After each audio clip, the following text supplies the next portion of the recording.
Hello. Kesenya here with the Moon Tarot Talk for the forthcoming new moon in Aries. So if you have watched my videos before, welcome back. Good to see you guys. If you didn't, my name is Kesenya and I'm a tarot reader at Kesenya's Moors Wellness Hub, and hence the channel. I'm not the Kesenya who is the owner of the channel. I'm a different Kesenya, the second one. And I'm doing tarot readings for the world. And if you'd like to book a reading with me, the link to my profile on Kesenya's website is down below in the description box. So feel free to book a reading. And we are here today to discuss the moon in Aries. With the new moon in Aries, we start the lunar cycle afresh. You probably heard somewhere there is this, in English speaking world, there is this poetic phrase which comes from the poem of Thomas Stearns Eliot, The Wasteland. And The Wasteland starts with the phrase, April, the cruelest month. What Thomas Stearns Eliot meant by that, he was an American poet of the kind of beginning of the 20th century. And what he meant by that is that, especially I suppose it applies for people who are in the Northern Hemisphere, that we were so peacefully hibernating in our eternal depression, covered by the blanket of snow or blanket of darkness, in the darker part of the year. And then March is still dark-ish usually in northern countries. And then April comes. And I don't know, I hope you can see me well because there is blinding sun today in Ireland. And it is absolutely gorgeous, but it can also bring a certain unease. It is really cruel because we were, as I said, peacefully hibernating, and then April comes, and April brings this spring. Everything is awakening, and we feel the magic push from the world to wake up as well and to start acting. And hence Aries. Aries comes. Aries, why is it called Aries? Yeah, you probably noticed that zodiac signs, they have Latin names, and in Latin, Aries just means a ram, hence the horns as the symbol of the sign, of the astrological sign. And when I was kind of thinking of what I'm going to talk about during this new moon video, my thought by association as always went into faraway places. And I started thinking that in a way, ancient people who were developing the astrological system, they had a massive advantage compared to us because they were integrated in nature. And that I would say, 90% of the zodiac, they represent animals. And for us, I suppose we can say, I haven't checked the statistics, but I suppose majority of people nowadays live in big cities and they have never seen a ram in their entire life, and not really fish glittering and glimmering in the mystery of the dark, deep waters. Not a Scorpio, definitely, if you live somewhere where Scorpios are not even present. And so we are devoided this holistic perspective of interpreting the zodiac sign through the connection with the natural world, and at the same time through the connection with the divine, because as we know, the month of March, when Aries at the end of March kicks in, it's the name of the month comes from the god Mars, from the god of war. And so Aries is associated with all those concepts. So on the one hand, there is an animal of ram who is extremely stubborn and active and goal-oriented and aggressive in a way, especially when the ram is protecting the young kids who are about to appear also in the springtime. And on the other hand, there are those associations with the god of war, with the god of cruelty and blood. And although all those are negative concepts, they're ultimately related to the concept of blood, which is an archetype quite charged, but nonetheless positive, because that's life energy, that's the life force. We associate the red color with the life force. And so all this wave of imperative to start moving, to feel the blood boiling in your veins, to be like a ram with the horns up and rushing towards the wall to break through. We start feeling it. Hence, April is the cruelest month, because there is no excuse anymore to stay passive, to stay in your comfort zone. Every year we get this invitation to step out of the world that we know, to be more adventurous, to start new beginnings, which are so bold that we haven't seen of them before. And especially during this new moon, as you know, it is same yet not the same. We celebrate the new moon in Aries every April, but at the same time, the planetary configurations are different each year. And oh God, this moon is extremely charged. I'm gonna read from my notebook, and I'm gonna put the map here. So it is probably already here. So the new moon in Aries happens on the 11th or 12th April this year, depending on where you are in the world. I suppose it is happening at 3:31 a.m. Greenwich time, so London time. So it's going to be 12th of April from Ireland and the British Isles, yeah, up to the rest of the world. So through the Europe up to Australia, and it is going to be 11th of April for Americas. That's my understanding of that. Do double check. There are lots of websites like astroteam.com and so on, where you can see when the moon is happening for you, where you are in the world.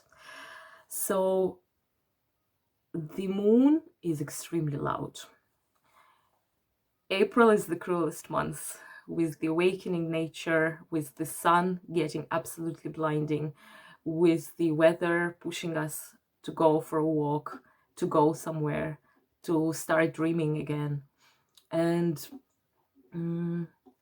even for the Southern Hemisphere, like for New Zealand and Australia, it is still the change of seasons. So it is also in a way the cruelest month, but in a different way. So it's the nature going deeply in the dream, where it will stay for the winter, yeah? So the sun and the moon are sitting at 22 degrees Aries, which is beautiful, I think, because 22 is an extremely potent number, yeah? 22, it is this kind of master number. First of all, you know, all the numbers which have double numbers in them, so like 11, 22, 33, 44, they're like master numbers. They're really charged with meaning and with potential. But 22, even more than the others. There are 22 cards in tarot, in the major arcana, and not by chance, because 22, it represents the whole cycle. And so this new moon, all new moons, they are about new beginnings. Yeah, we always talk that during the new moon, it is, you know, when the moon is conjunct the sun, hence the moon is invisible, we cannot see it in the skies. So the sky, in a way, represents the dark canvas. We cannot really see the moon, we cannot really see the stars. We are in this total darkness, which is like the darkness of the earth, which is like the black canvas, which is like the clear sheet of paper on which we can write our intentions, our dreams, our goals, our plans, what we would like to achieve. And so any new moon is a very important time to come up with new plans and new ideas. But the moon in Aries even more so, because Aries is our full zodiac, first zodiac sign. So we start the new lunar year. And as you know, probably in many agricultural society before the acceptance of Christianity and the Gregorian or Julian calendar, people would be celebrating the new year in March, because they knew that the cycle of the stars is kind of starting anew. So it is this energy of new beginnings being amplified during this time of the year. And so the sun and the moon are at those 22 degrees, and 22 is the number of completion and the number of mastering something. And you know, card number 22 in tarot, it is the Fool. And the Fool, it is also card number 0. So I suppose tarot also always offers us this beautiful new perspective of how we approach numerology, how we approach the zodiac sign. And so the Fool, it is 22 and 0, because in tarot, in the major arcana, there is no end and new beginning. They're like Ouroboros, you know, the snake who is biting its own tail. It is the repetition in the circle again and again and again. And hence the sun and the moon. What else is happening in Aries? A lot is happening in Aries. Chiron and Ceres are there, and Chiron is the asteroid who represents the wounded healer, the Centaurus Chiron, who was the Magus, who was the sorcerer and the alchemist and the healer and the doctor and the medic, you know, and the psychologist probably of the era. And Ceres, she is, I think it's also an asteroid named after the goddess of the crops, you know, so the kind of goddess which is again responsible for the cycles of nature, for the harvest, for the what Mother Earth brings to us, what we can avail of. Mercury is also there, and Venus is there. And Venus is a big player because Venus is at 26 degrees. She's very close actually to the conjunction of the Sun of the Moon.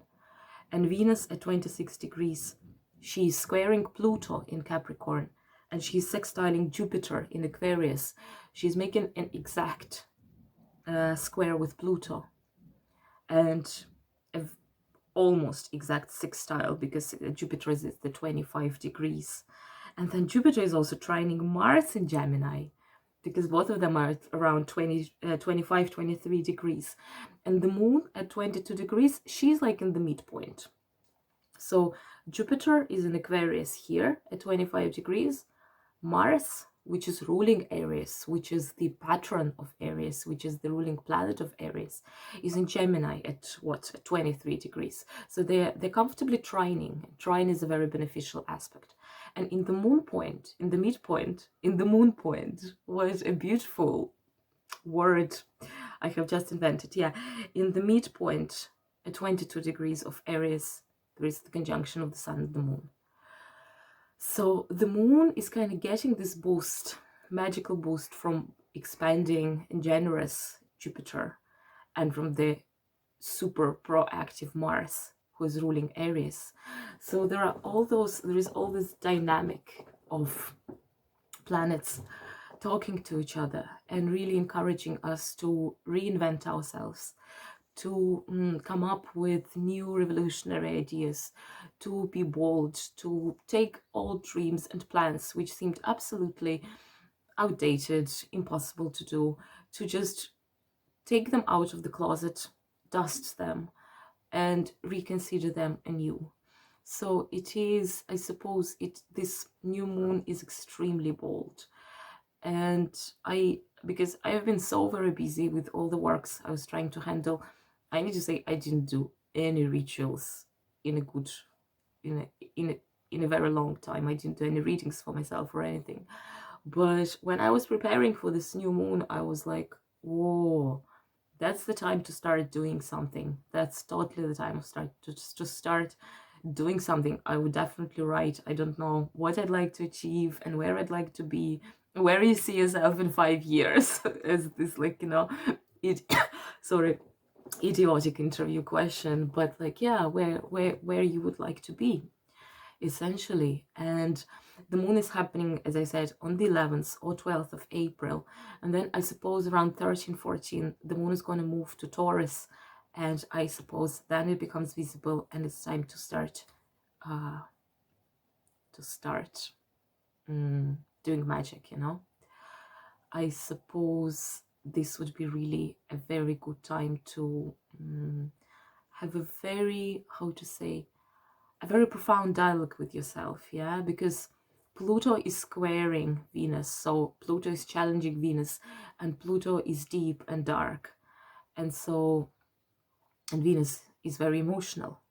So it is about honesty with yourself and about going deep and asking yourself very deep questions. And then use the energy of Mars and Jupiter and the new moon to make this crucial breakthrough. And in tarot, the card of major arcana which we associate with Aries is the Emperor.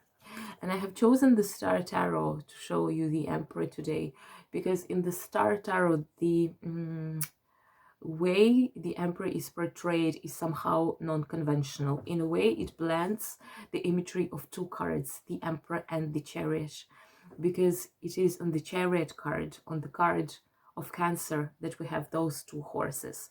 And those two horses, they mean the two parts of our soul, the kind of the divine self, the higher self, the wisdom, which we all harbor somewhere deep inside, and then the black horse, which is about ego, which is about our lower desires, our, like, you know, our more selfish intentions. And here they're all very comfortably harmonized, you know, by the two sides of the king's throne, because it is about mastery. And this new moon at 22 degrees, yeah, 22 degrees, it is a high number of mastery, of mastership, of having having tamed, I suppose, different parts of your personality, having harmonized them in the aspect which is beneficial to you. And here this idea is repeated in the conjunction of the sun of the moon, which is very appropriate for the new moon, which is a conjunction of the sun and the moon. So they're sitting here together, and they are creating something new. Again, the sun as the outer part of ourselves, as the career, as the persona that we want to show to the world, and then the moon as our intuition, as our deeper self, which we are not always willing to show to the outer world. They again harmonized. They are together there in the eternal embrace. They are in the kiss of the spheres. And the Emperor, as always, tarot provides us a very different facet of what the zodiac sign is about, because Aries as the ram, as the zodiacal sign ruled by Mars, is very active and is very wild and is charged with energy and with not very patient. Aries wants everything here and now, straight away. But the Emperor, he provides us some sort of a medicine, you know, for this. Is that although the cruelest months of April might give you this kind of sitting at the edge of your chair and at the low start, and you really want to run and you really want to achieve, and you might get this boost of energy, because another thing is that all the planets are moving direct, so there is no kind of energy which would be like an obstacle dragging you back, like, you know, there is no such movement. Everything is turning direct, everything is invited you to run a marathon. But the Emperor, in tarot, it's number 4. Number 4 is number of earth, the 4 corners of the earth. 4 represents stability, material world, material kingdom, control.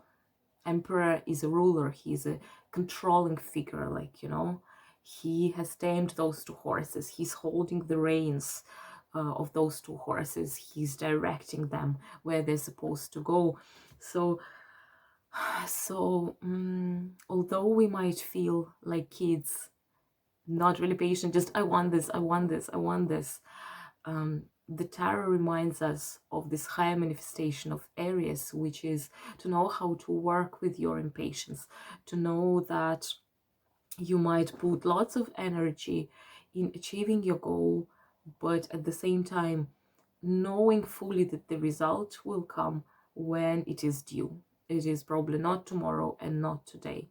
So you're encouraged to take action. You're encouraged to take bigger steps towards achieving the new you, ultimately reinventing yourself, remolding yourself, which is highly creative, which is adventurous, and which is what Aries would absolutely like. But at the same time, give it time. and be like this emperor who is very sure and very certain of himself, and he knows that things might take time, and that although spring and April gives us this illusion of the nature awakening and everything being in bloom and everything supercharged with energy, we still know that there are 2 months to go to the real summer, like, you know, that it takes time for the nature to be fully awakened. And we allow this time to happen. We do our best, and then we allow things to fall into places, and we practice patience in order to achieve that. I suppose this new moon is really nice to do all things Venusian. So Mars is activated, Venus is activated, they're like this divine couple. I guess it's lovely for all things related to love, but at the same time, it's lovely for all things related to self-love and making peace with yourself and harmonizing different aspects of yourself, like those two horses, before we start the new year, before we start the new zodiacal year. And it is a beautiful moon. What can I say? It is very active, but all the aspects, they are quite beneficial, and they challenge us in a nice way. They challenge us in a nice way, like the mom would be challenging a kid, saying, okay, like, you know, a toddler who, I don't know, doesn't really know how to walk or something, would be challenging him to start walking, start running, like, you know, gain new skills, and in the friendly environment of support. So with this, my last point, I would go a little bit back before we start the reading. I will start shuffling in the meantime. So before that, I would say that because I got this idea of the more holistic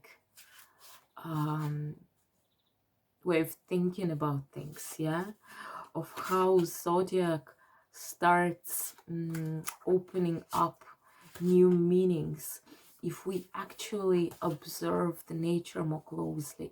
So when we are in Aries, we think of the animal of the ram. When we are in Taurus, we think of the bull and the fields, you know. And like this, we don't really need to read horoscopes or to read descriptions or to read books or to read booklets with the tarot cards, because we get this knowledge intuitively.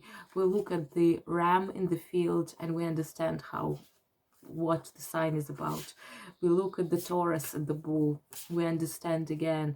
We look at the Leo in the zoo and we understand again. I'm aware that we can't just go to the street and see Scorpio, fishes and lions, and we can see in Ireland rams and bulls a lot, but not in the other parts of the world probably. But nonetheless, we have this knowledge. It is inherent to us because humanity became urbanized very recently, and before that, humanity and the species were predominantly rural. So we kind of have all this knowledge deep down, even if we have never seen a ram or a Scorpio in our entire life. When I see those, when I mention those animals, your body gives a reaction. You know deep down what they mean. And I suppose it is through this deeper analysis, in a way, of the nature of the world which surrounds us, deeper analysis of mythology, of what gods and events were associated in the ancient times with different months, with different rituals, with the calendar, feasts. This curiosity, it can really enrich our experience of what's happening with time, of what's happening with the zodiacal cycle. And so I would just encourage you to be curious, to kind of like, you know, to maybe strive for this deeper understanding of what's happening, And it's a nice promise to give to yourself at the beginning of this new astrological year, that you would be, I don't know, practicing this deeper understanding of life, and just actually make it, I'm sorry, the card has fallen, do it as an exercise, you know, do it as an exercise to think deeper of what's happening, not to take those zodiac signs for granted because we're so used to them, but to actually reconsider them depending on the months we're in. Yeah, see what I mean? Okay, cool. So we start with Aries. And Aries, for you, the moon is happening in your first house, and it is your time. Happy birthday, Aries. Happy birthday, all those Aries who already had birthday, and then those who would be having birthday in April. You have lots of planets in your sign. You have Mercury, you have Venus, you have Chiron, so lots of things are happening. And especially if your, I don't know, sun or rising is around 22 degrees of Aries. Oh, wait, that's beautiful. Beautiful cards.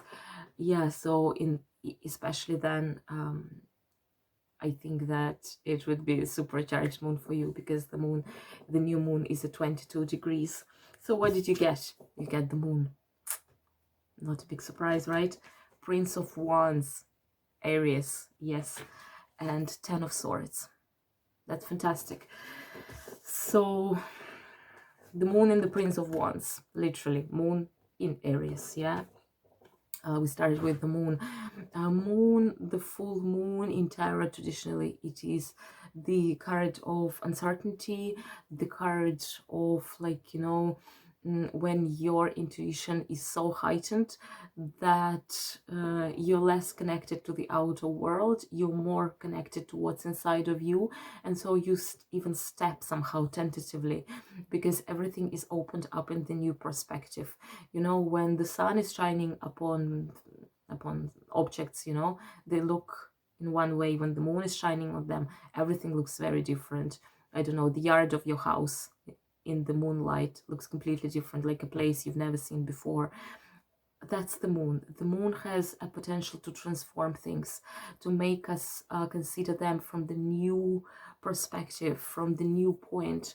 It also stirs up our imagination, because when the moonlight, things are not that obvious, you know, and it can play tricks with our mind. So I don't know, the tree might seem like something else. I don't know, these objects in your room might seem like shadows of some phantoms or something, like, you know, the shadows play game with us, all those things. But ultimately it is the invitation to see familiar objects in a new light, to see things that you're used to from the different point of view. And in the moon card, again, there is this duality, because there is the dog and the wolf howling, and there is this golden mountain, almost like the sacred, like Himalayan mountain, like, you know, mountain is the point where humanity is conversing with gods. You know, Moses, he climbed the mountain where he got the Old Testament, and gods, Olympians, were living on the top of the Olympic mountain. Yeah, so mountain is the point which we ascend to talk to the god. And the crab here, the crayfish, he represents our subconscious awakening. Deeply intuitive card, and a deeply transformative card, I would say. So Aries, for you, like for no one else, it's major arcana, so it's a very loud knock knock on the door. For you, it is time to really wake up internally, to wake up your intuition, to look at the familiar objects and to see them in the new light. Prince of Wands, that's you, Aries, yeah? Prince of Wands, that's the fire suit, so it can be the court card of the fire suit, so it can be Aries, Leo, or Sag, because it came into your reading, we decide it's you. Again, Prince or else Page, it's the first card of the court card. all pages, they're kids or very young people, so they represent youthful energy, they represent the curiosity. And this card, it is even visually, see how it speaks to you. Even visually, it is so bright, and it is like in the whirlpool. It is in the whirlpool of this rainbow. There is Leo, there is unicorn. The prince, he has a magic wand here. The sun is shining brightly. So it is this very magical card of a sorcerer, of the magus, who is transforming the reality across him, around him. And like all young people, the page of wands wants to go, to expand, to be proactive, to learn. All pages, they're cards of learners. So fiery learning, curiosity, starting certain things anew, that's for sure for you. And then 10 of swords, you know, in the classical deck, it is this card that everybody is afraid of, and there is a corpse pierced with 10 swords. But what it ultimately, it means 10, the last number, end of the cycle. Yeah, end of the cycle. Again, for you it's very important, because we just finished the zodiac cycle and we start the new zodiacal cycle. Total closure, and total closure, which brings awakening, which brings realization of what's around you. 10 of swords in this deck, that's the card of Uranus. Uranus with those like electrical lightning just piercing your body. And again, even visually, look at how charged this card is, how it speaks of this wave of electricity piercing your body, that you're like, oh, okay, it is time to run, it is time to act, it is time to write on the piece of paper what I'd like to achieve. It is time to really try to bring my boldest dreams into reality. Absolutely beautiful cards, Aries, and I'm not surprised that they came for you. So 10 of swords, the closure, the ending, and page of wands, young, new beginnings, curiosity, striving to learn something new. And then the moon, which just makes you think, see everything in the new light. Powerful start, like, you know, like start your engine, Aries. I think I would call this video Start Your Engines. I'm a big fan of RuPaul's Drag Race, I need to confess. If you're watching it as well, you know RuPaul is always saying, gentlemen, start your engines and may the best woman win. So I guess that's the whole mood of this new moon in Aries for sure. Next one is Taurus. Next one is Taurus, yeah, for you it's happening, dear Taurus, in your 12th house. In your 12th house of release, of karmic release. It is, it's a very nice and deep meaning, especially if you're a Taurus sun, even if you're ascendant, because the energy would shift into your sign the next months. And if your sun, you'd have a birthday, and yeah, you would have a birthday, and it is good to do a general cleaning before we celebrate your birthday. Your first card is the Tower. Congratulations. 10 of Cups. What a beauty. King of Pentacles, that's you. Aries got the Page of Wands, which was Aries. Taurus got King of Pentacles, which is Taurus. Bingo. The Tower. The Tower is a card of Uranus. The Tower is a very fiery card. It's the major arcana that, again, everyone is afraid of, but I don't know, for me, it's my favorite card. It's the most fantastic card you can wish for, because this card, it is, we don't understand it. We think that we are good in our comfort zone, that it's nice to have everything stable. In fact, stability, stagnation equals not moving equals death. When the body is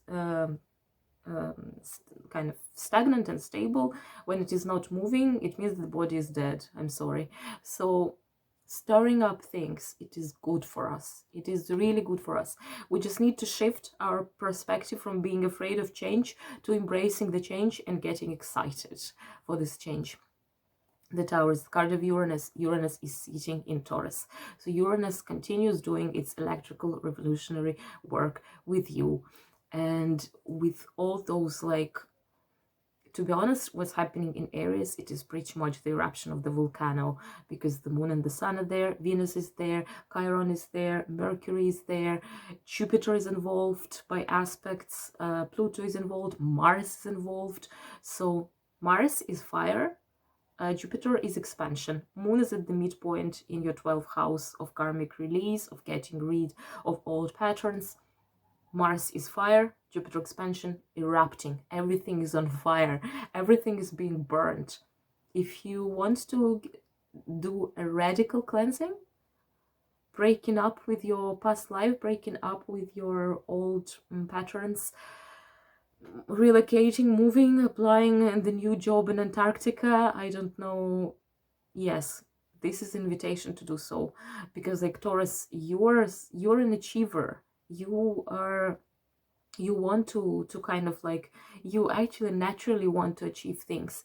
And if this lockdown has put you on full stop and you are absolutely grumpy because of this, it is time to start doing something to get out of this pit, of this deep pit. Beautiful. In this card, everything is on fire, but there is a dove with the olive branch, the dove of Noah, who brought the good news that there is earth, that this flood is not going to last forever, that there is earth at the horizon, that there is not earth, land, hope, new hope. Yeah, I think it was Star Wars movie, yeah, something like the New Hope.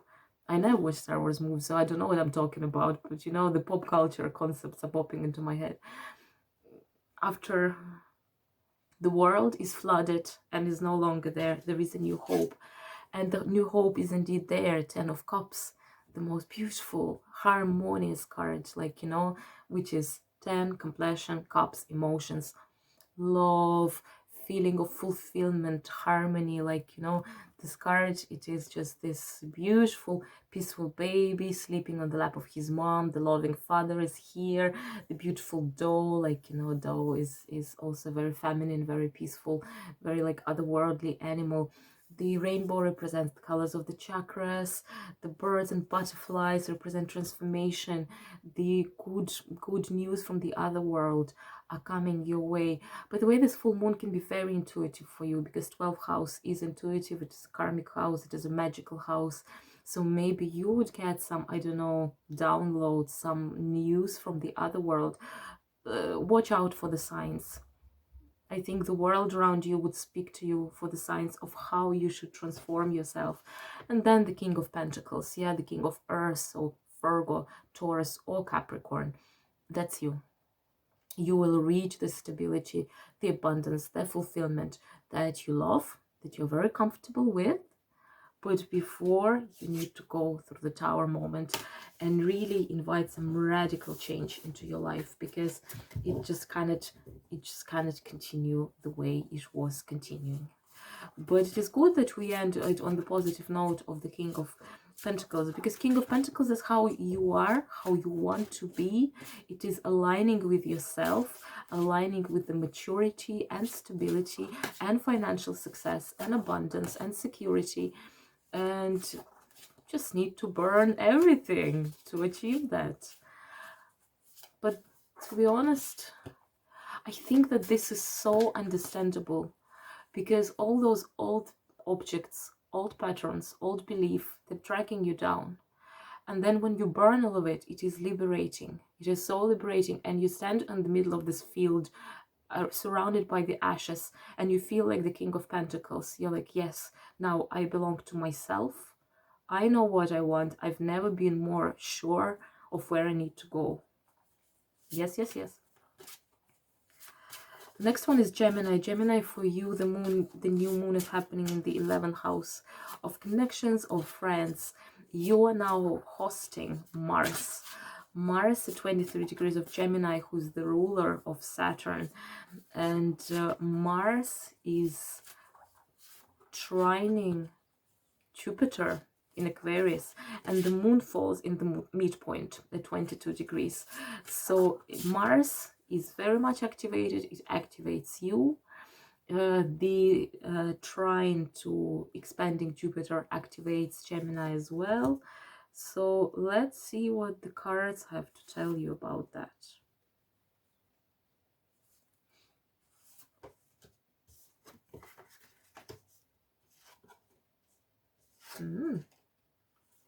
Cool.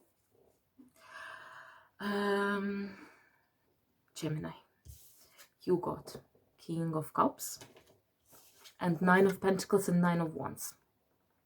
That's cool. That's very, very deep balance in that. So first of all,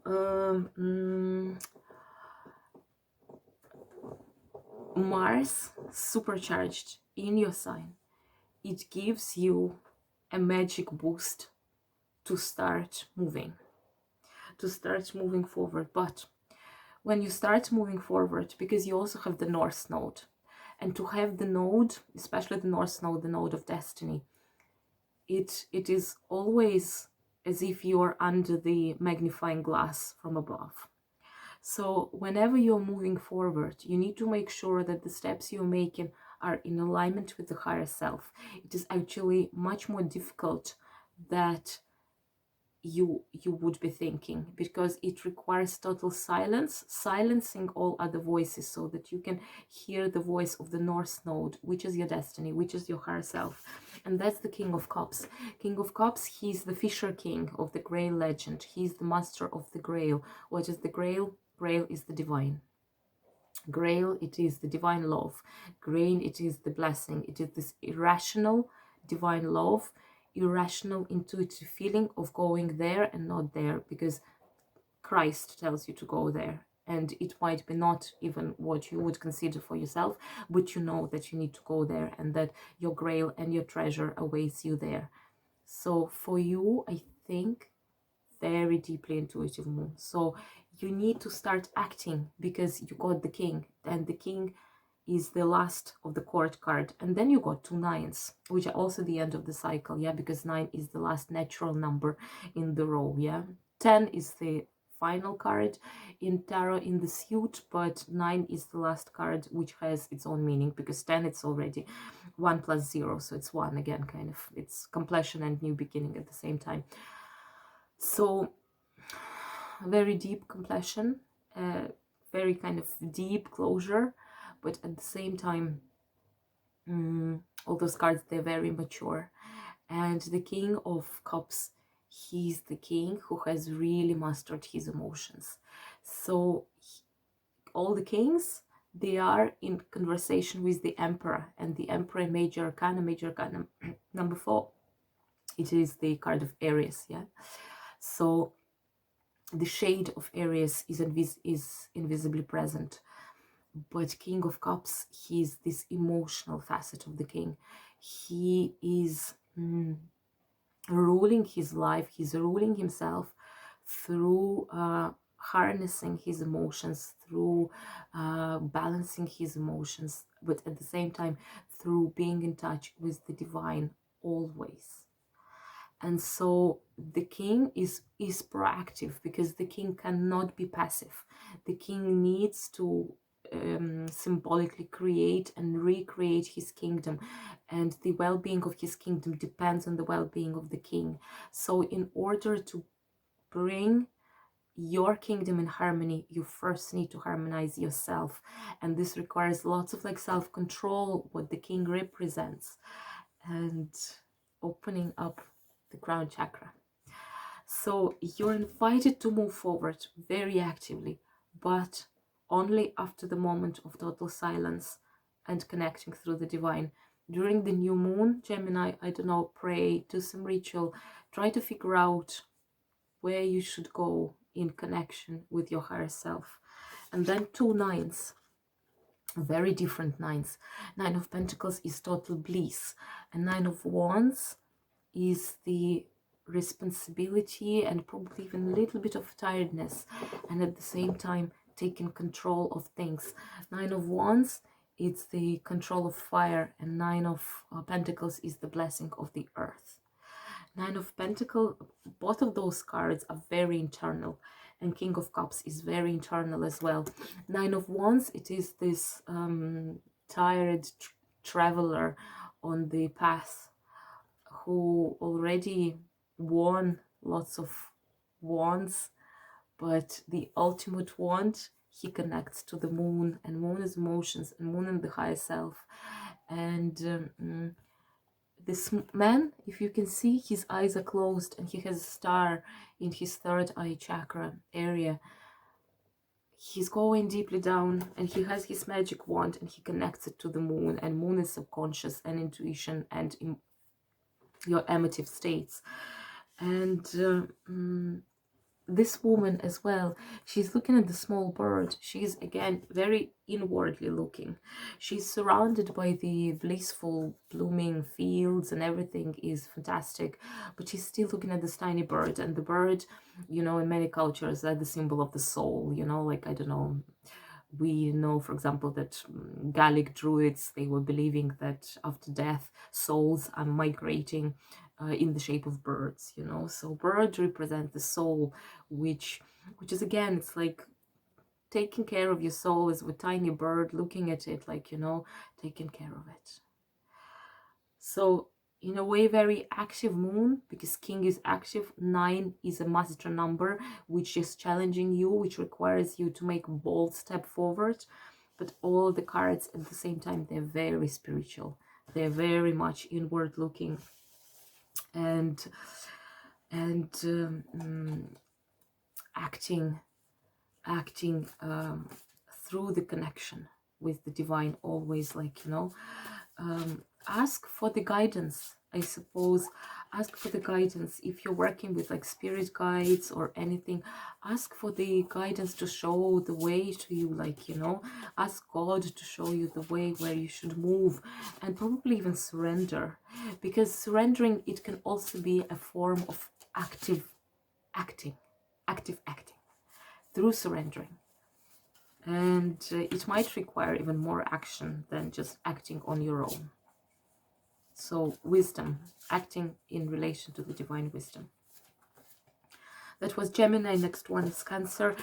Cancer, for you, the moon in Aries is happening in your 10th house of career. The moon is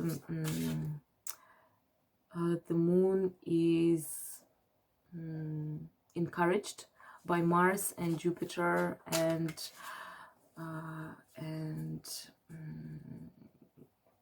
all the other like fiery planets. And so it is a very active moon, very loud moon. And I think that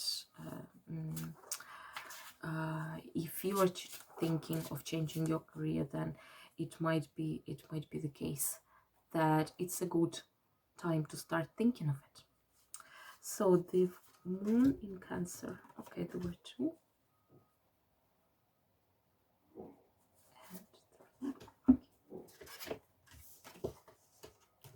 Yeah, cool. You got the Fool, Princess of Cups, which is you, Cancer, and 6 of Cups. Very emotional for some reason, but for Cancer everything is very emotional. The Fool, yeah, new beginnings. If you didn't watch the introduction, I was talking that the moon is happening at 22 degrees of Aries. 22 is the master number, very important number. And Fool, it's card number 0, but at the same time it's card number 22, because the last kind of card is card the World, 21, and then the Fool, he's at the same time 22 and 0, because the cycle has no beginning and no end. Potent energy for new beginnings for all of us, but this card came for you, Cancer, so you need to take extra advantage of this energy of new beginnings. Fool is a pure potential. Fool doesn't have a body yet. Fool is this platonic idea which wants to be brought into the material world and realized. So especially in your 10th house matters. 10th house is a Capricorn house, so it is about being active, it is about career, but largely it is about like how you want to be seen in the world, how you want to rule your life, to be in charge of your life. Think of it like, you know, as a Fool. Think of it as a new opportunity opening up for you and inviting you to start this new adventure. So do some steps towards your goal. Write it on the piece of paper, do some ritual, even think of it, give it an extra thought. The new moon is a very good time to actually start doing some practical steps towards achieving your goal, towards like, you know, exploring new possibilities, new career path, new way to go, new, I don't know, country where you'd like to live. Definitely probing. Fool, so far he's probing. Fool is careful, because Fool has only emerged, he's just a pure spirit, and this crocodile here, he might eat him. So Fool needs to be extra careful. Fool is only probing, but for Fool nothing is impossible. So he's probing different situations, different parts, different paths where he might venture to go. And then the Princess of Cups, and she is Cancer, Pisces, or Scorpio, because you're Cancer, I'm sure that's you. And Princess or Page in different decks. It is the first of the court card. The pages, they are kids. They represent very young energy, very curious energy. They represent the desire to learn. So maybe it is even time for you to enroll in some new course, which would probably help you to win something in your career, or to change your career entirely, because the Fool encourages you to do radical changes, like, you know.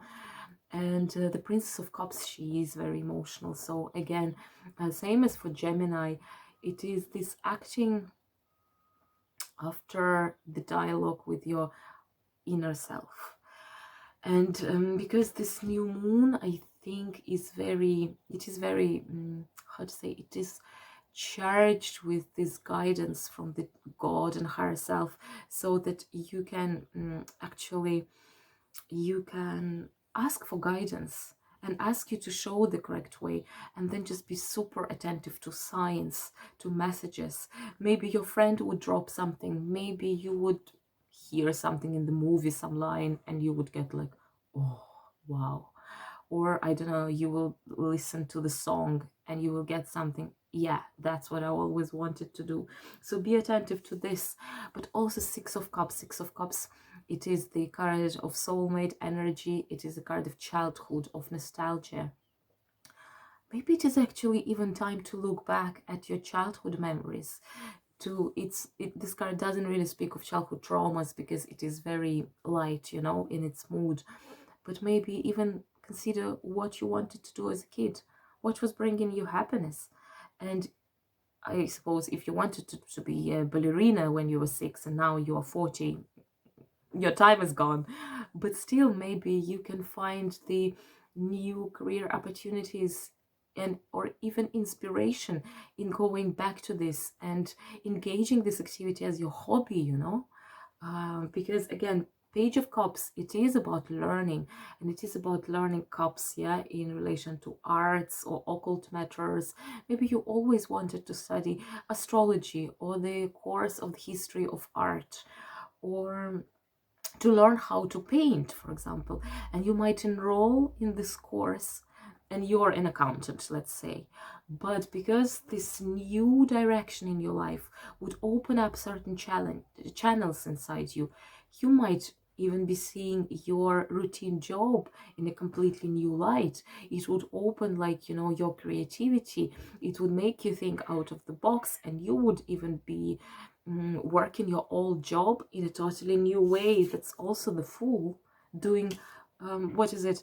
Like, you know, kind of new wine in old bottles, you know.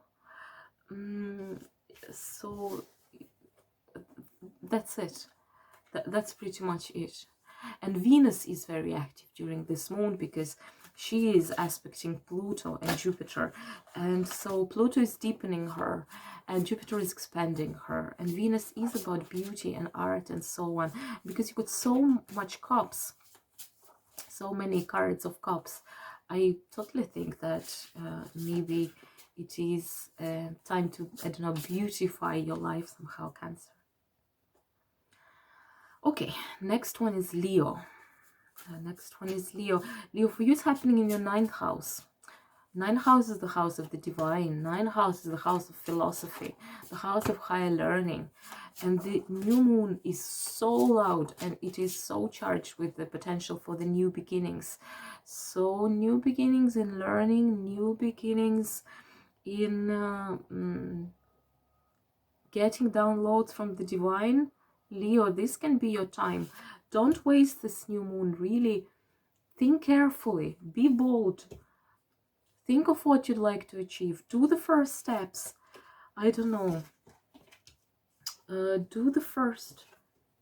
Beautiful. Beautiful. Absolutely gorgeous. Six of Wands and Six of Cups. And the Sun. The Sun is you, Leo. That's your planet. You came into your own reading. 6 is the point of triumph. 6 is the point to celebrate. 5 of Tarot is a challenge. 6 is overcoming the challenge and rejoicing that the challenge has overcome. So in case you were feeling like shit recently, I don't know, it is time to rejoice and be happy that April would probably bring you the necessary wave to find the strengths within you. Because Leo, your card in Tarot is strengths. You're very strong. Find the strengths within you to overcome this challenge, to say, I am stronger, I am better than this shit which is dragging me down. So if you were challenged, this new moon would really bring you this way of fire. Aries is your fellow fire sign. Mars is trining Jupiter. Mars is a fire planet. Don't be this. You are challenged because now you're in the stage of 5. Is 6 coming for you for the future? But don't let this challenge destroy you. Use all this fire energy to either make a bonfire and burn all your fears and I got the French word, chagrin, sorrows in this bonfire, or the fire to burn bright and to enlighten the way where you should go. 6 of Wands is the card of triumph. 6 of Wands is the card of the triumphant general who has just won the battle. When you do this, when you overcome the 5, pat yourself on the shoulder. Well done. Give yourself room to rejoice, to celebrate what you have achieved, to celebrate what you have gone through. This dark night of the soul is not forever. 6 of Cups. Cancer just got 6 of Cups. The nostalgic, very deep energy which is related to the archetype of the childhood. It is maybe related to your inner child or to the most fragile part of yourself. Take care of this most fragile part. I don't know, do something nice to cheer up this little kid within you. Like, you know, don't be too harsh on yourself. Both cards are 6. It's the moment of triumph. Instead of focusing on how challenging the stage of 5 was, focus on how you have worked through it. You have worked through it through the fiery energy of the Wands, through actually boosting your energy to help you to overcome, then through rejoicing that you have won, and then the 6 of Cups, through taking care of your inner child, and then the sun shines brightly on your path. The sun shows you the way where to go. You just need to charge yourself. I don't know if it is, even if it is sunny, I think that it helps to just sometimes have a walk in the sun and to soak in the sunny energy, like, you know, and to feel charged, that you can act, be bold. All those cards are very bold. Like, you know, the card of the general who has won the battle, 6 of Wands, he is bold, he's very sure of himself. 6 of Cups, the card of childhood. Children are not afraid of anything. If they want to try, they would go and try. They're not afraid, like, you know, they are unstoppable in a way. And then the sun, it is this rebirth and bliss and fire, and it is your planet and it rules you. So remember who you are, Leo. Seriously, I suppose you might be hoping for the good news. And don't remember, the new moon is in your 9th house of philosophy, of higher learning.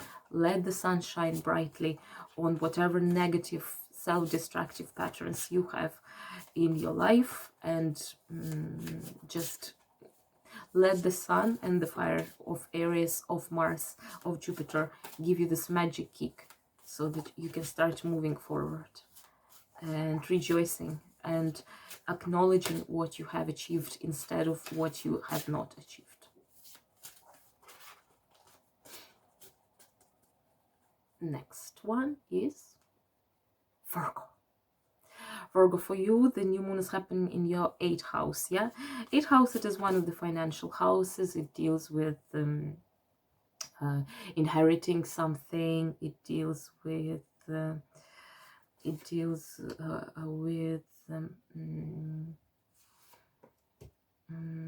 gaining money, receiving money from clients, and so on. But it is also a Scorpionic house, so it is the house of the occult, of deep emotions. And God, Virgos, God.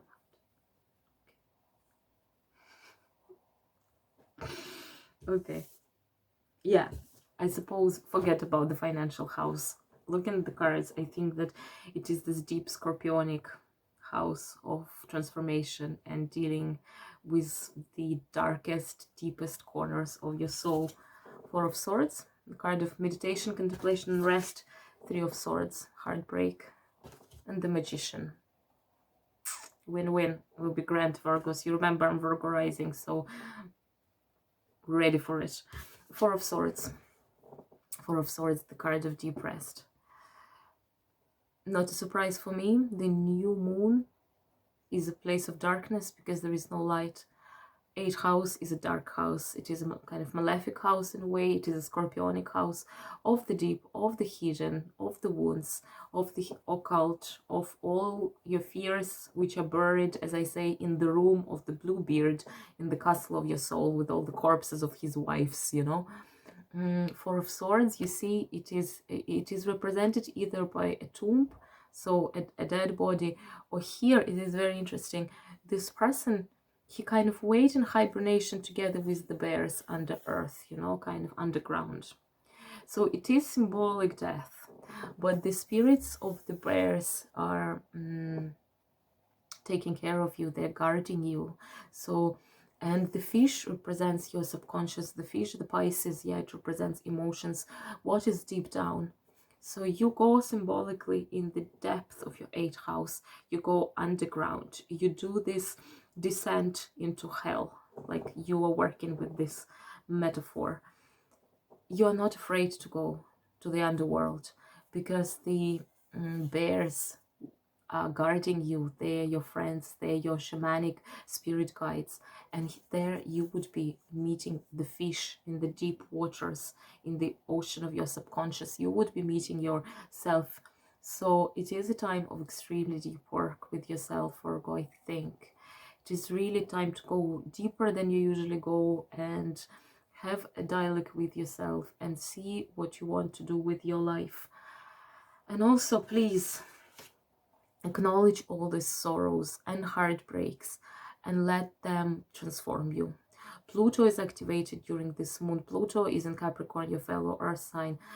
Pluto is squaring Venus.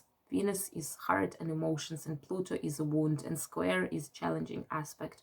So it plays probably for you, Virgo, because of the cards that came stronger than for other signs.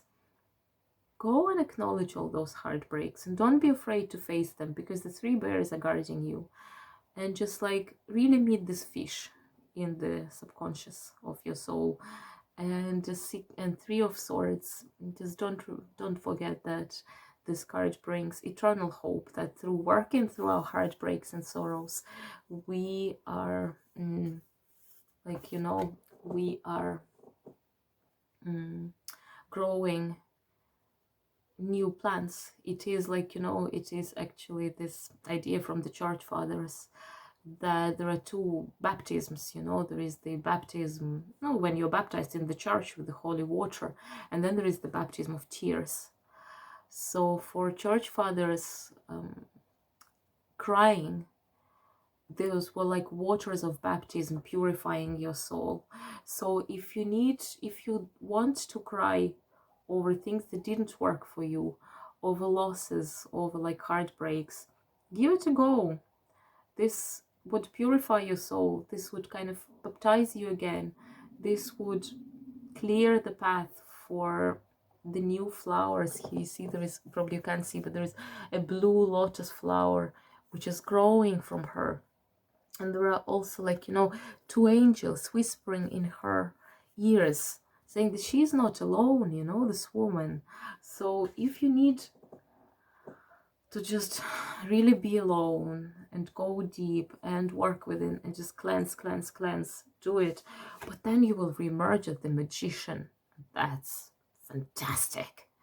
Then you would use this energy of yourself being purified to be able to use all this fiery energy of Aries and Mars, which are kind of like kicking us to do something, like, you know, this is amazing. There is this dark night and there is stars, and the magician, he's creating all his alchemical rituals. There is nothing impossible for the magician. The magician can do whatever he wants. He can create whatever universe he wants. He can be bold. He'd say, I want this and I'm gonna have it. The magician has no obstacles because his spirit, he embraces the whole world. And that's what you're gonna be after you re-emerge from this underworld where you would rest. And oh god, this is just beautiful. Just look at this card, how gorgeous it is. There are, like, you know, there are all those yin and yangs. There is the Uranian electric lightning. There is the falling star, and he catches the star in his magic wand.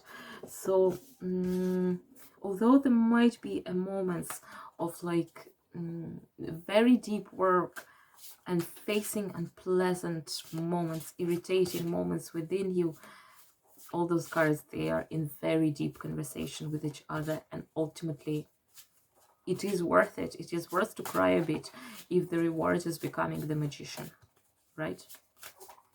Next one is Libra. Libra, for you, it is your 7th house, yeah? 7th house of partnership. So the whole axis of Libra, Aries is activated. And lots of things are happening in Aries, Libra, in your 7th house. So Mercury is there, Venus in there, Sun, the Moon are there, conjunct for the new moon. Mars is at play, Pluto is at play, Jupiter is at play. You can go check the introduction where I mentioned all the transits and all the aspects planets are making to each other. So let's have a look. 7th house.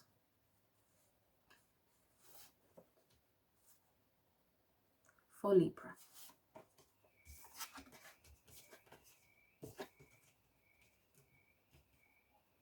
Beautiful. You got 4 of Wands, 8 of Cups, and 3 of Swords. All those cards, they speak of very deep release.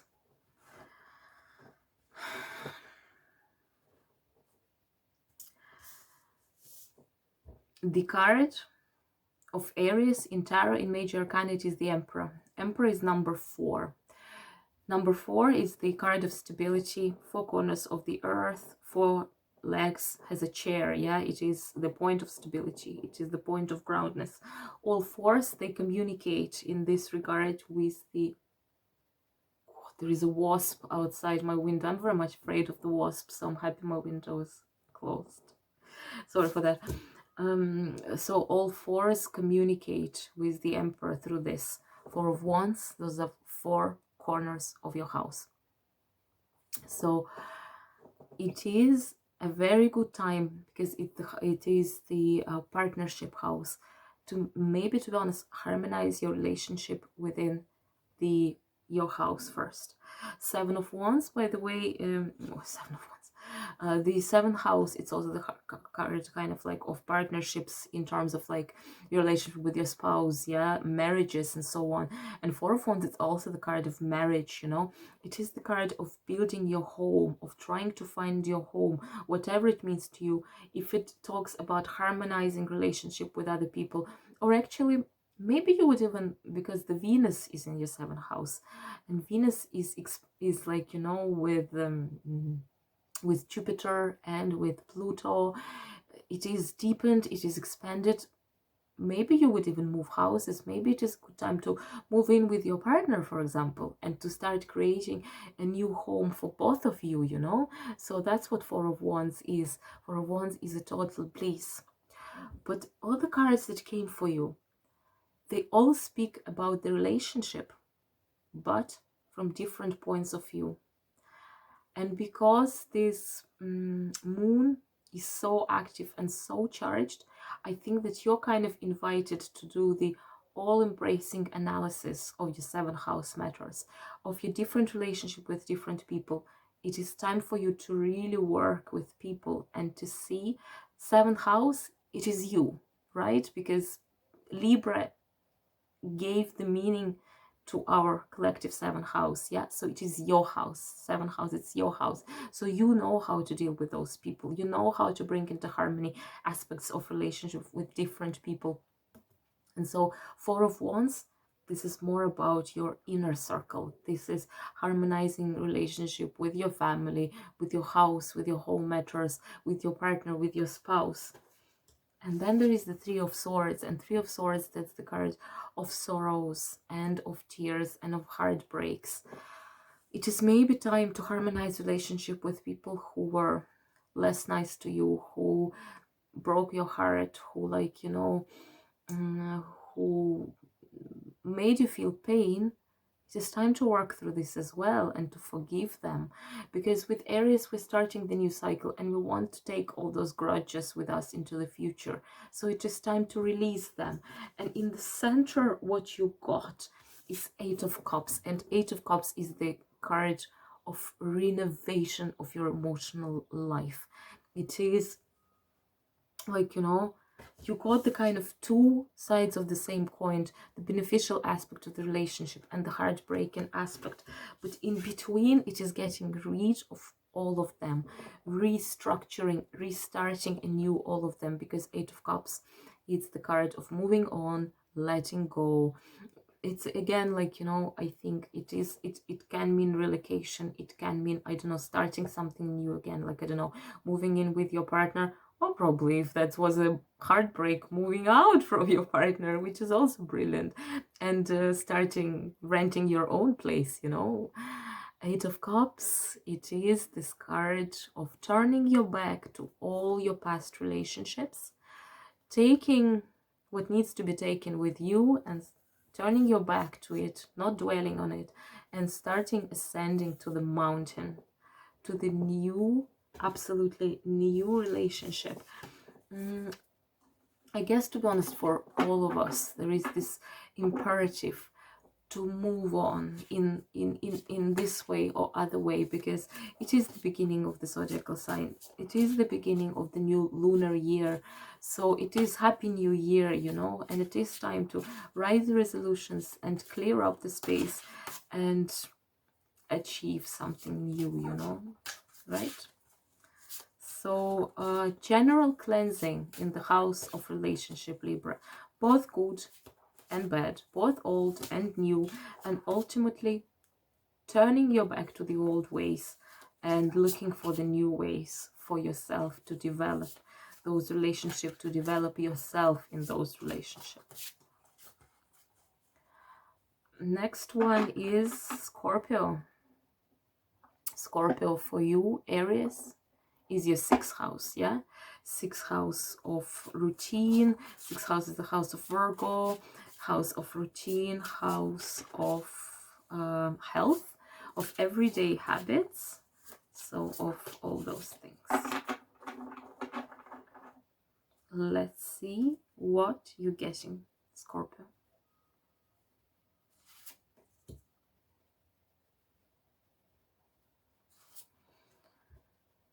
Sixth house. Wow, beautiful. 3 of Cups. The Hermit. That's a Virgo card, and 6th house is the house of Virgo. How beautiful is that? 7 of Swords. new ways, new beginnings. Look, so the new moon, go watch the introduction. It is short enough, but I guess it gives you a necessary perspective of what's happening. New moon is very charged with fire and very inviting to try the new ways. And all the cards, in a way, they speak of the new ways. Like, you know, Seven of Swords, thinking out of the box. Three of Cups, it is actually kind of like, because it is in the 6th house, I think it is about reinventing relationship with people who are kind of, in a way, make part of your routine, with your colleagues, with people who you see every day, with, like, you know, all those things. And then there's a Hermit. Basically, let's start with the Hermit, right? Hermit is Virgo. And Virgo is our collective 6th house. And the new moon is happening in your 6th house. So it is definitely a sign to restart all things 6th house. Trying new routine for like health routine, new diet, new exercise routine, new, I don't know, put new pictures on your work table, I don't know, do something new related to your work or something. So because Virgo came into your own, into this reading, you know, and the Virgo, compare the 6th house married to the energy of the new moon, it is this everything new in the 6th house things.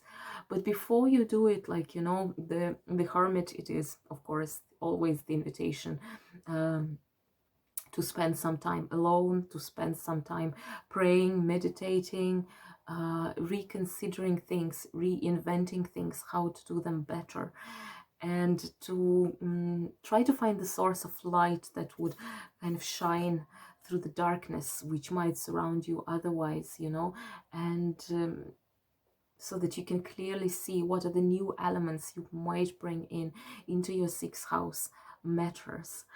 And the 2 elements that you might bring in is, first of all, trying to get more joy from your routine, because 3 of Cups is the card of joy, and 7 of Swords, it is the card of thinking out of the box, dumping all those used swords and use the new silver glowing swords and try the unknown. 3 of Cups, it is the card of reunion, it is the card of party with friends. So maybe if you would like to invite into your routine a more this, like, you know, joyous, jovial atmosphere of camaraderie, of, like, you know, support from other people, connect with other people, or maybe starting some new routine which would bring you in relation to more people. Maybe part of your routine would be, I don't know, a shamanic quest where, or, like, you know, some online yoga group where you would meet new people and try something new. So renovate your routine through some blissful, joy, beneficial for your health activities with other people. And to be honest, if you find it beneficial for your health is drinking with your girlfriends in pajamas, go for it. I think doors are open for this. Some good times with your friends. Now that at least in the Northern Hemisphere the weather is becoming better, walks with friends, talks with friends, it's really important to know that you are not alone, and to make this connection with other people, connecting to the others, connecting mostly to old friends, part of your routine is very important. And then 7 of Swords, this white stag, the messenger of the other world, inviting you to follow her through the dark forest into a completely new dimension. It is the card of, like, you know, it is the card, I need to tell it, maybe it will resonate with someone. It is the card of deceit, of betrayal, of cheating, but in other meanings it is the card of thinking out of the box, of doing things in a new ways, not how you were always making things, of coming up with a new plan. And especially in the house of routine. Routine is boring. We don't even notice our routine. Hence it is routine. It's the same wheel of every day. But with the new moon in the 6th house, it is really time to try a new routine. And Virgo is here for you, and Virgo would help you to structure things, to structure things in a new way, in a way that is much nicer for you, right? Next one is Sag. Sag, for you, the moon, the new moon in Aries in your fellow Earth fire sign is happening in a 5th house of romance, of children, of creativity. You would love it. Venus is there. Yeah, it's lovely to have Venus in the house of romance. So look, we'll see what the cards have to tell you about this. So the new moon in Aries, yeah, that's the beginning of the new lunar cycle. It's kind of happy birthday to the zodiacal cycle. And that's always a good time to start something new. Whoa. That's unreal, to be honest. You got Knight of Swords, and then you got Prince of Swords and Prince of Wands. This is so active. All the cards are very active. They're all 3-court cards. Now, to begin with, they can mean 3 men. Maybe there will be 3 men competing for your attention. Who knows? Like, you know. So Knight of Swords, it can be a person who is Aquarius, Libra, or Gemini. Prince of Swords, same, and Prince of Wands, Sag, Leo, Aries, or maybe it is you. In any way, all those cards are supercharged. Knight of Swords is the most active of knights. He's super active. He's on fire. He's rushing forward. He's Knight of Air. Air is volatile. Air is the most kind of moving matter. Yeah, it's the matter which is constantly shifting. So it's like a wind. There might be unexpected change in the 6th house matter, in the 5th house matters for you, to be honest. With Venus sitting there, with Chiron sitting there, with Jupiter in relating to the new moon conjunct with the sun, there is this kind of like potent new beginnings. So some very, very big change you didn't even expect might come. A piece of information, or like, you know, even revelation, because 5th house is not only the romance. 5th house is also your creativity, your self-expression, your, like, you know, artistic gift. So you might get probably revelation, new brilliant idea about some project, about some creative way of showing yourself into the world, of like you do know, I don't know, starting Instagram with your art, you know, bringing it to the world, being bold and being brave. And that's the Knight of Swords. Knight of Swords is the kind of piece of information which you are lacking, which suddenly comes to you. Like, you know, your friends tells you something, or there is a sign from the universe, from God, I don't know, from a song or a book that you're reading, and then one line strikes you and you're like, that's the missing piece of the puzzle. Yes, I can do it. And the Prince of Swords, the Page of Swords, it is, pages are all young people, curious people. They want to explore the world. They're all learners. So learning all new things related to swords. Swords is the realm of mind. So new things related to astrology, for example, new things related to occult sciences, or to communication, writing, reading. Maybe you'll start writing a book or something. Maybe you will enroll in the online course to learn something new, which would be like the missing puzzle for you to express yourself better, to find your place into this world. And because you got 2 swords, it will be the moon of unprecedented mental clarity, that things that were dim for you, suddenly they would open up in their reality, in their full light, and you'd say, oh, that's how things are, that's how things are supposed to be. I know how to act because I very sober in my mind. I know so well what I want, how to achieve it, and how to make things work. And then the Prince of Wands, it can be you. To be honest, Aries got the same card. And it can mean Aries, it can mean Sag, it can mean Leo, hence the lion is here. And the, again, Page lots of energy of new beginnings. So you got two princes, two pages, who are court cards, which symbolize new beginnings, new adventures, becoming part of some new project, starting a new learning path, starting new, making new choices, you know.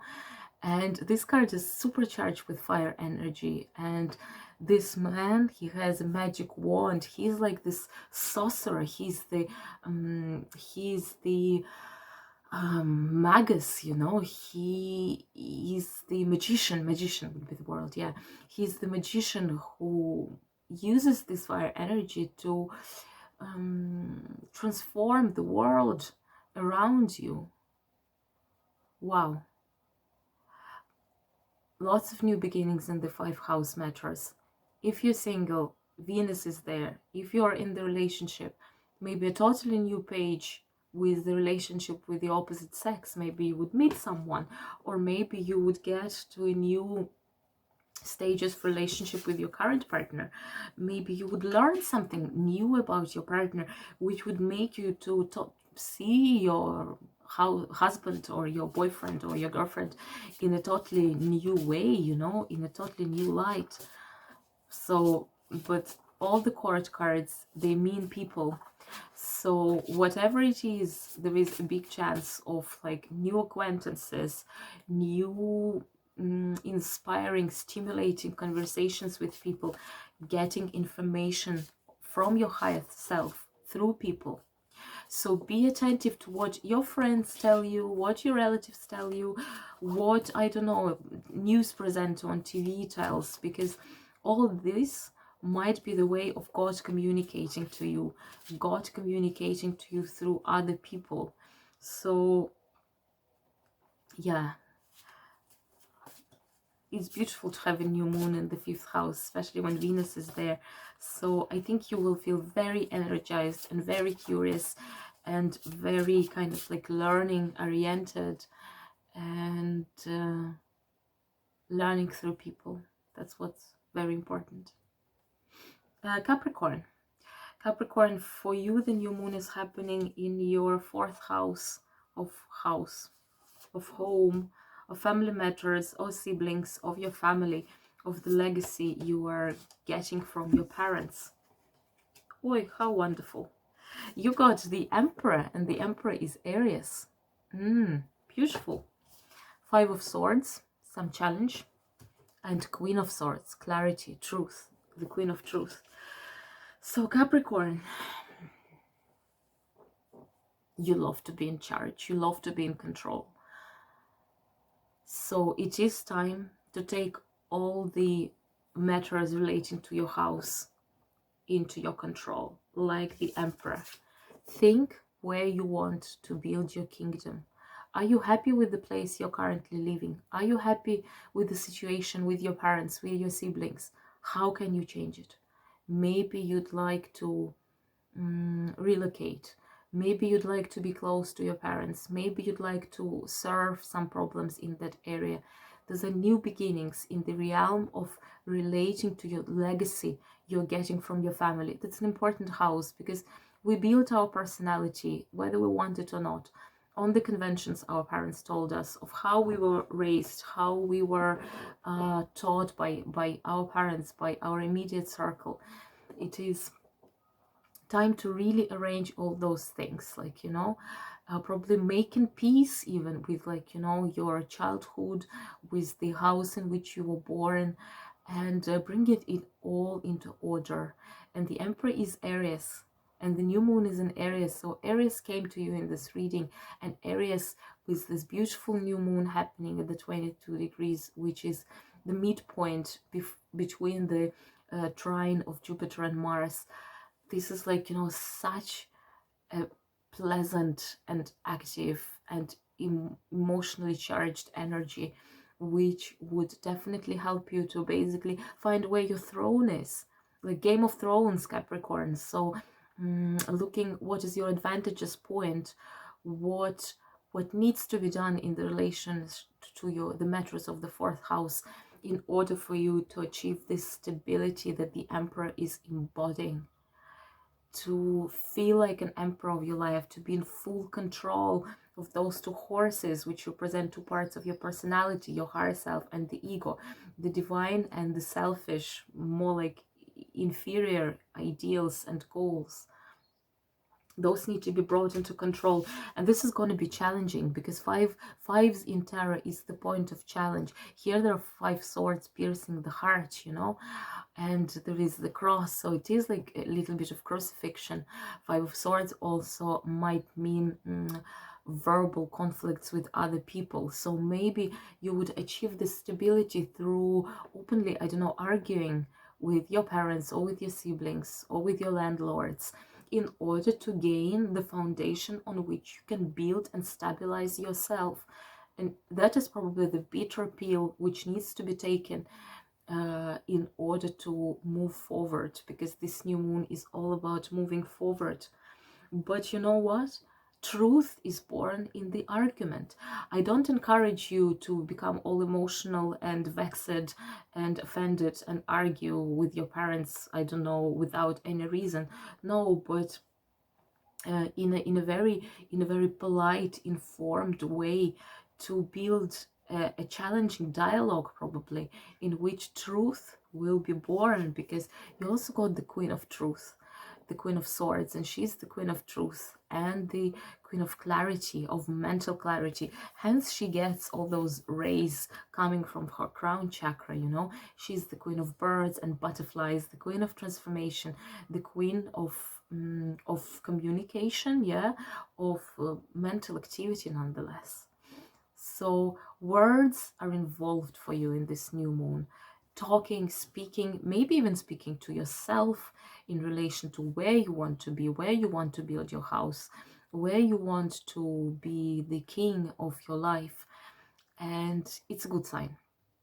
It's a good sign, because the argument is challenging you, but that would be a very beneficial argument which would bring truth on the surface, so that you would see very clearly what path you need to take in order to become this emperor.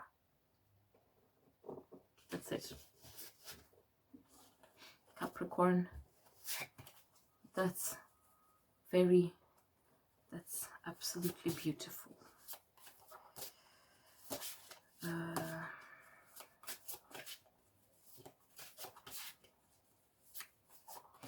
Next one is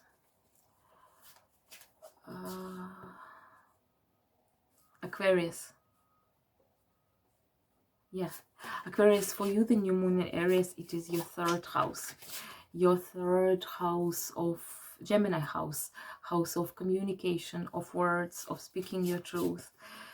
Aquarius, I suppose a totally new page has started for lots of you because of all the stellium, and Jupiter is still in your sign, and Saturn is still in your sign, and Jupiter is aspecting Mars and aspecting this moon and aspecting Venus in the Aries as well. So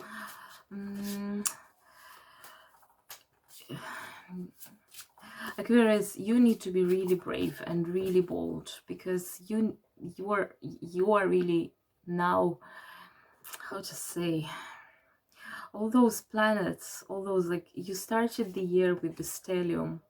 The December was the royal conjunction at the 0 degrees of your sign. There is not a hope you can continue living the life as you were used to be living this life. Yeah, of course. 9 of Wands, completion, right? And then Knight of Cups and King of Pentacles. That's where you need to go. That's what you need to strive for. 10 of Wands, the completion of the fiery cycle. 10 of Wands is the card of responsibility. Usually it is shown there is a man, he has 10 trunks of the trees on his back and he's climbing the mountain. Yes, Aquarius, that's probably how it feels, that you're totally alone and you are gathering wood to bring fire to and warm and be able to cook food in your tribe, you know. But now you gathered all this wood, and now you need to bring it on the top of the mountain. That's how it feels. It feels difficult. It feels as if you're totally alone and forgotten, and walking in this mountain has no end, and the top of the mountain is still so far away. But look, first of all, what this card is telling you. If that's extremely difficult for you, share, delegate, ask people for an opinion, ask people to help you. There is nothing wrong. You don't need to go through all those difficulties alone. Ask the others to help you with that. And 10 is already the completion. It will be over soon. You will get used to this energy. You would know how to work through it. You would master it. But don't be afraid to reach out for help, because that's what needs to be done, like, you know. And then the 2 cards, they actually represent people, yeah, so they can be your friends. 9 of Cups, the water sign, Scorpio, Cancer, or Pisces, and then King of Pentacles, Taurus, Virgo, or Capricorn. So talk to people, invite friends to a concilium and vent your heart out if you need to do it. But at the same time, try to balance the material goals with the emotional goals, because Knight of Cups, he is the Knight of emotions. He's the Knight of the Holy Grail. He knows where his treasure is, and as Jesus said, your treasures are in heaven, your treasures are not on earth. Seek those treasures in heaven. Try to get support through the spiritual, you know. This would already alleviate your burden, because when we align with this, with the higher realms, we know that we are not alone, you know. We know that angels are supporting us on every step that we are making. And at the same time, when you're carrying all this burden, you might feel at loss. Negativity pops into your mind and you don't see clearly. But Knight of Pentacles, he's Capricorn and Taurus. Capricorn and Taurus always sees shit clearly, you know, because they're just so material, they're so grounded. They don't become prey to their own emotions and to their own fears. They are always like, yeah, that's life. That needs to be done. 10 trunks of trees on my shoulders, right? Can do it. Bull can do it, yeah. Taurus can do it. Bull is the hard-working animal, which is dragging this, like, you know, plow across the fields. So 2 contradicting lines. One leads to the sky, one leads to the earth. Ground yourself very well during this new moon. Ground yourself, really. But at the same time, open up and surrender and allow divine help to come in and to help you and to show you the way. You cannot see clearly for yourself when you're so tired of responsibilities and the burdens. Ask to open your eyes. Ask surrender. Ask angels to carry you where you need to go. And at the same time, invite this material element into your life as well. Becoming deeply grounding. Breathe in, breathe out, right? Breathe in, breathe out. And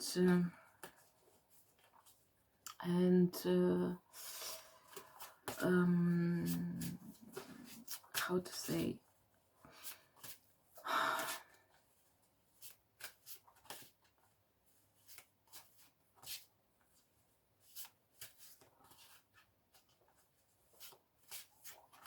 I'm thinking of, like, you know, good rituals for grounding.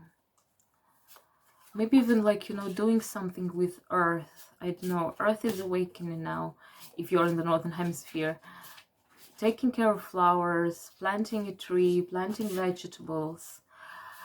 Those are very simple things which kind of like work in their own way. And at the same time, when you see the first shoot of the green leaf which you have planted as a seed, some basil or parsley, it gives you certain hope, you know. That's how we are wired to be like that, like, you know. And yeah, I suppose try to create this hopeful feeling, Aquarius, the feeling for the new hope. After all, your card in tarot is the star, and star is the card of hope, right? And the last but not least, Pisces. Pisces, for you, the new moon is your second house of values and self-values, of financial achievements. I think that go for it.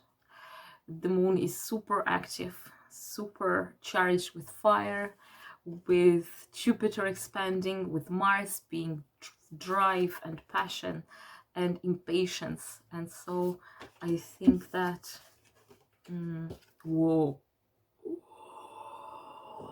Pisces got three major kind of cards: the Hanged Man, the Fool, and the Devil. God, that's so cool. And you got the Fool. Okay, Pisces, use this moon wisely. The moon is on fire, it's supercharged, it's the beginning of the lunar year, it's the new year of the cycle.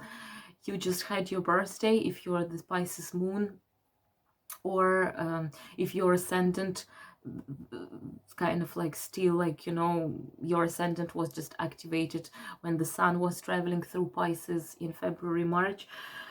So you are starting things anew. The Hanged Man. The Hanged Man represents delays, paradoxically, yeah, the stuck situations. But on the other hand, it came as your first card, which means that delay is coming to an end. So if you were feeling stuck, if you were feeling not certain what to do, where to go, if you were doing like some housekeeping in relation especially to your work and finances, and feeling like, you know, you're kind of probing so far the new ways, and you can't really see so far if they're working or not, they would start working. They would get to the 0 point when the engine is starting. The Hanged Man means not only delays, but at the same time also trying new things, trying to open up new perspectives, trying to see things from a different standpoint, and adopt new ways of doing old things. Hence the Hanged Man, it's not only the card of a stuck person, but it is a card of enlightenment. Or this card, it very often has those kind of nuances of sacrifice, yeah, of kind of being sacrificed. But through self-sacrifice comes enlightenment. Hence here, I think it's Shiva. I'm not quite sure, yeah, but this man, this god, he is in total peace. He is just absorbing this new energy, and so far not acting, only thinking how to deal with it, which is a very wise and very well considered approach. First to look around and see how it's gonna work, and only then act. And the Fool, new beginnings, new potential, card number 22, and the or 0, and the full moon or the new moon is happening at 22 degrees Aries, like, so that's really a green light for the beautiful new beginnings, for just really new beginnings which are awaiting you. The Fool represents the idea, so if you have a bold new idea of how to achieve what you want to achieve, that's your time. That's your time to act, and that's your time to try to manifest those ideas, bring them from the state of potential into the manifestation of what needs to be done. And the last one is Devil. And Devil is also transformation. Devil is a Capricorn, and in this card, what this means, it means the balance between masculine and feminine. And there is also the Harlequin in the middle, and if you can see, it is a figure which is neither male nor female, and it wears a mask, and there is a shade of the devil on the background, but there is also the kind of like this goat with the eye of Horus, and the wolf, and all this represents working through your shadow towards liberation, marrying those. The idea is that the Fool doesn't yet have a face. The Fool is neither male nor female. But in the Devil, Fool starts getting manifested, because Devil is Capricorn. Capricorn is material. Capricorn is earth. So it is when the Fool is finally finding his face, and marrying masculine, feminine, and deciding who he is, and marrying the dark shadow side and the higher self, the divine, this wise Capricorn with the Eye of Horus. Eye of Horus in ancient Egypt is the sign of protection, and on top of everything there is the full moon and the wolf howling, and wolf represents the spirit of freedom. So through deep contemplation of what you need to do towards embracing very, very potent new beginnings, and then bringing them into reality and allowing them to work in the ways that would liberate you, that would ultimately lead to the final liberation for you and total reinventing of yourself and the ways in which you operate in this world. That's absolutely beautiful, Pisces. What a charged end of the reading. So that's it, my friends. Very, very important new moon, the first new moon of the new lunar cycle. Use it wisely. Pray, meditate, dream big, do some rituals. Make this fire of Aries and Mars burn brightly inside of you and show you the dark corners of your life, show you the dark paths which you might consider taking, and enjoy the adventure. Don't be afraid. Start your engines and win and celebrate and rejoice. It is a joyous moon, and it will help you to overcome the obstacles which you might be feeling otherwise. With this, I'm saying goodbye. I'm sending you lots of blessings. Very, very nice, very spiritual, very encouraging and inspiring new moon in Aries. And yeah, and I'll see you in 2 weeks' time for the full moon of April. Talk to you soon. Bye.